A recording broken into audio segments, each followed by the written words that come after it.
ഒരിക്കൽ പ്രഭുവിൻ്റെ ഭാര്യയായ സുലേഖ യൂസുഫിനെ കടന്നു പിടിച്ചു. യൂസുഫ് കുതറിയോടി. അവരിരുവരും വാതിലിനടുത്തേക്ക് മത്സരിച്ചോടുകയും അവൾ അദ്ദേഹത്തിൻ്റെ കുപ്പായം പിന്നിൽ നിന്ന് വലിച്ചു കീറുകയും ചെയ്തു.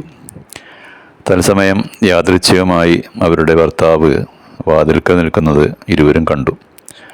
അപ്പോൾ ആ സ്ത്രീ ഭർത്താവിനോട് പറഞ്ഞു, അങ്ങയുടെ സഹധർമ്മിണിയെ ബലാത്സംഗം ചെയ്യാൻ ഉദ്ദേശിച്ച ഇവനെ ജയിലിലടക്കുകയോ അതല്ലെങ്കിൽ വേദനാജനകമായ ശിക്ഷയ്ക്ക് വിധേയമാക്കുകയോ ചെയ്യണം.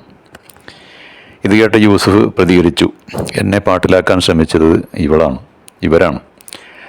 തത്സമയം അവരുടെ കുടുംബത്തിൽപ്പെട്ട ഒരാൾ അവിടെ വന്നിട്ട് പറഞ്ഞു, അവൻ്റെ കുപ്പായം ഷർട്ട് മുൻവശത്താണ് കീറിയതെങ്കിൽ അവൾ പറഞ്ഞതാണ് സത്യം.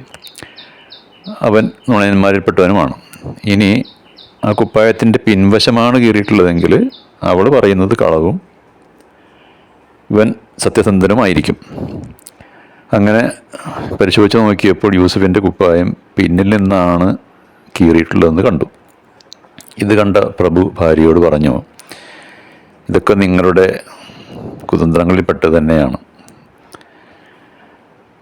നിങ്ങളുടെ കുതന്ത്രങ്ങൾ ഭയങ്കരം തന്നെയാണ്. അദ്ദേഹം യൂസുഫിനെ വിളിച്ചിട്ട് പറഞ്ഞു, യൂസുഫ്, ഈ കാര്യം നീ വിട്ടേക്ക്, ഇതൊന്നും കാര്യമാക്കണ്ട. അദ്ദേഹം ഭാര്യയെ വിളിച്ചിട്ട് പറഞ്ഞു, നീ ചെയ്ത പാപത്തിന് ദൈവത്തോട് പാപമോചനത്തിന് വേണ്ടി നീ പ്രാർത്ഥിക്കുക.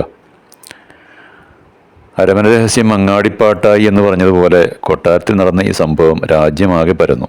പട്ടണത്തിലെ ചില കുലീന സ്ത്രീകളൊക്കെ പരസ്പരം പറഞ്ഞു, പ്രഭുവിൻ്റെ ഭാര്യ അവരുടെ ഭൃത്യനെ പാട്ടിലാക്കാൻ ശ്രമിച്ചിരിക്കുന്നു.